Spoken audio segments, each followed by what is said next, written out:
ये भी political will power का सवाल है।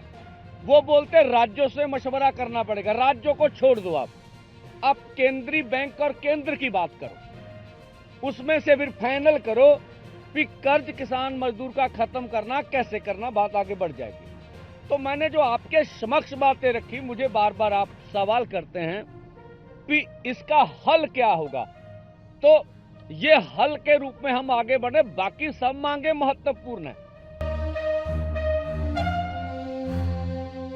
किसान आंदोलन एक ऐसा आंदोलन है जो पिछले 1 साल से लगातार जारी है। इसमें देश के कई राज्यों के किसान शामिल हैं। इन किसानों का कहना है कि केंद्र सरकार ने पिछले साल 3 कृषि कानून पारित किए हैं जो किसानों के हितों के विरुद्ध हैं और उन्हें बड़े कॉरपोरेट्स के हवाले कर देंगे, इसलिए वे इन कानूनों को वापस लेने की मांग कर रहे हैं और एमएसपी की गारंटी के लिए भी लड़ रहे हैं। केंद्र सरकार ने इन कानूनों को रोकने का प्रयास किया है, लेकिन किसानों को इससे संतुष्टि नहीं मिली है। इस बीच विपक्षी दलों ने भी किसानों का समर्थन किया है और उनके साथ आवाज उठाई है। इस आंदोलन का सबसे ज्यादा असर दिल्ली और उसके आसपास के क्षेत्रों पर पड़ा है, जहां किसानों ने अपने ट्रैक्टर्स और ट्रॉलियों के साथ धरना देकर सड़कों को बंद कर दिया है।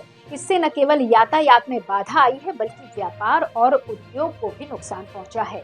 किसानों ने अपने आंदोलन को बल देने के लिए कई बार भारत बंद का आह्वान किया है, जिसमें विभिन्न सामाजिक और व्यावसायिक संगठनों ने भाग लिया है। किसानों ने अपनी मांगों को लेकर केंद्र सरकार के साथ कई बार बातचीत भी की है, लेकिन अब तक कोई समाधान नहीं निकला है।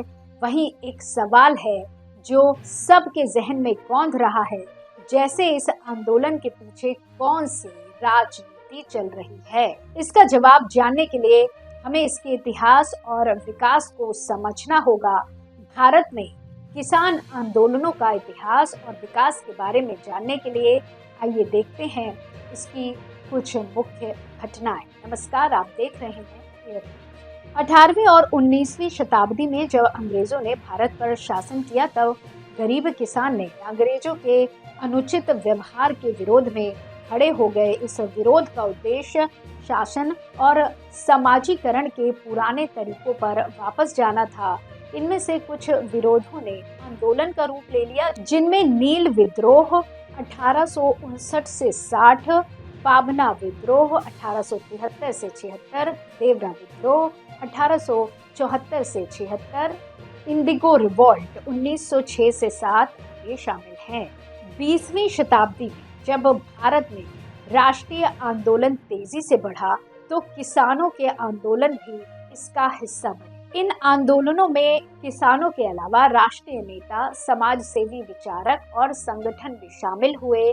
इन आंदोलनों का लक्ष्य था कि किसानों को उनके अधिकारों का बोध कराया जाए, उनकी आर्थिक, सामाजिक और राजनीतिक स्थिति में सुधार लाया जाए और उन्हें आत्मनिर्भर बनाया जाए। इन आंदोलनों में से कुछ प्रमुख आंदोलन थे: चंपारण सत्याग्रह 1917, खेड़ा सत्याग्रह 1918, बरदोली सत्याग्रह 1928, तेबागा आंदोलन 1946 से 47, तेलंगाना आंदोलन 1946 से 51 आदि रहे। वही आज़ादी के बाद भारत में किसान आंदोलनों का आधुनिक दौर शुरू हुआ, जिसमें किसानों ने अपने लिए नए अधिकार, नीतियां और सुविधाएं।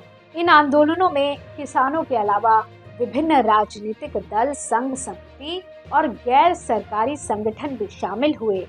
इन आंदोलनों का लक्ष्य था कि किसानों को उचित मूल्य बाजार, बीमा, सिंचाई, बिजली, उर्वरक, बीज, कर्ज माफी, भूमि सुरक्षा, जल संरक्षण, पर्यावरण संरक्षण आदि मुद्दों पर सरकार से बातचीत करने और उनके समाधान करने का अवसर मिले। इन आंदोलनों में से कुछ प्रमुख आंदोलन थे: 1980 से 81 तक चला भारतीय किसान यूनियन का आंदोलन, 1985 से अभी तक चल रहा है नर्मदा बचाओ आंदोलन, 1985 से 86 का नव निर्माण आंदोलन, 1986 से 87 का भारतीय किसान संघ का आंदोलन, भारतीय किसान यूनियन का आंदोलन 1988, भारतीय किसान यूनियन एकता का आंदोलन 1990, 1992 में भारतीय किसान यूनियन क्रांतिकारी आंदोलन, भारतीय किसान यूनियन एकता उग्र आंदोलन 1994, भारतीय किसान यूनियन दक्षिण आंदोलन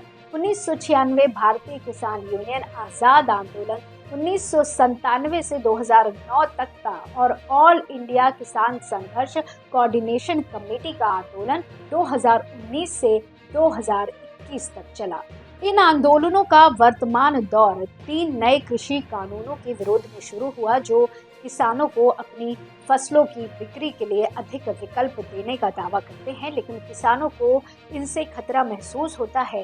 किसानों का मानना है कि इन कानूनों से उनकी आय पर असर पड़ेगा, उनकी भूमि की सुरक्षा खतरे में पड़ेगी, उनके लिए न्याय की व्यवस्था कमजोर हो जाएगी, इसलिए वे इन कानूनों को वापस लेने की मांग कर रहे हैं। वैसे ये आंदोलन देश के कई राज्यों के किसानों की एकता का प्रतीक है, जो अलग अलग संगठनों और विचारधाराओं के तहत आते हैं।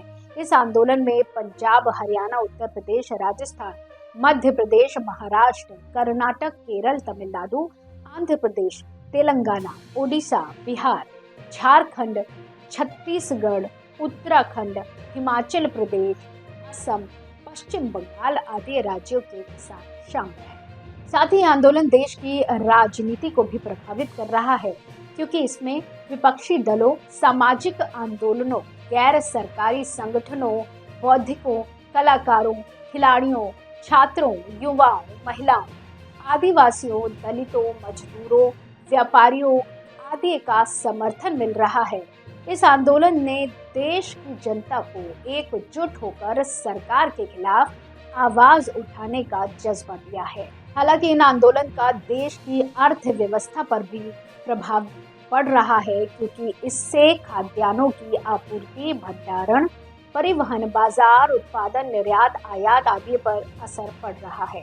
इससे देश की जीडीपी, राजस्व, रोजगार, विकास दर, कृषि योगदान आदि पर भी प्रतिकूल प्रभाव पड़ रहा है। ये आंदोलन देश की सामाजिक और सांस्कृतिक विविधता को भी दर्शाता है, क्योंकि इसमें विभिन्न भाषाओं, बोलियों, धर्मों, जातियों, समुदायों, रीति रिवाजों, त्योहारों, गीतों, नारों, झंडों, चिन्हों, वेशभूषाओं, आहार विहारों आदि के लोग शामिल हैं। इस आंदोलन ने देश की एकता में अनेकता की भावना को बल दिया है।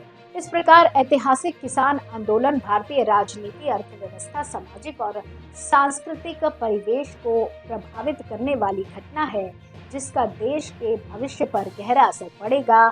इस आंदोलन को समझने और सुलझाने के लिए सरकार और किसानों को आपस में सहयोग, समझौता और समाधान की भावना से बातचीत करनी होगी। इस आंदोलन को एक राष्ट्रीय मुद्दा मानकर सभी पक्षों को इसकी गंभीरता को समझना होगा, इसके प्रति जिम्मेदारी लेनी होगी।